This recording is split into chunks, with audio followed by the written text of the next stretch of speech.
Donald Trump 2025 সালের 20 জানুয়ারি তৃতীয় মেয়াদে শপথ গ্রহণ করেন। এই শপথ গ্রহণের আগে থেকেই ভারতের প্রধানমন্ত্রী নরেন্দ্র মোদীর সাথে ডোনাল্ড ট্রাম্পের বেশ ভালো সম্পর্ক ছিল। এমনকি ভারতীয়রা ডোনাল্ড ট্রাম্পের পক্ষে নির্বাচনে অংশ নিয়েছিল এবং ট্রাম্প মোদীকে ফ্রেন্ড হিসেবে আখ্যায়িত করতেন।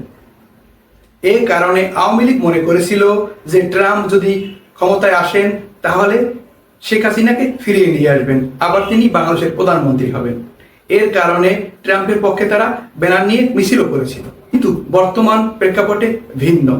এই বছরের শেষের দিকে ভারতের সফরে আসার কথা ছিল ডোনাল্ড ট্রাম্পের, কিন্তু সেই সফর তিনি বাতিল করেছেন। পাকিস্তানের প্রতি ট্রাম্পের আনুকূল্যতা, মানে ভারত পাকিস্তান সীমান্ত সংঘাতের সময় ট্রাম্প প্রকাশ্যে পাকিস্তানের প্রশংসা করেন এবং পাকিস্তানের সেনাপ্রধানকে হোয়াইট হাউসে আমন্ত্রণ দেন। ভারত পশ্চিমা নিষেধাজ্ঞা উপেক্ষা করে রাশিয়া থেকে বিপুল পরিমাণ অপরিশোধিত তেল আমদানি করছে। ট্রাম্প এটিকে ইউক্রেন যুদ্ধের অর্থায়ন বলে মনে করেন এবং ভারতের উপর শাস্তিমূলকভাবে 50% শুল্ক আরোপ করেন।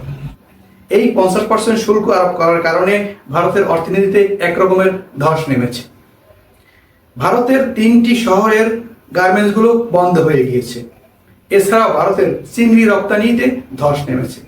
তাহলে বোঝা যাচ্ছে ডোনাল্ড ট্রাম্প এবং মোদির মধ্যে বন্ধুত্ব থেকে শত্রুতায় রূপ নিয়েছে।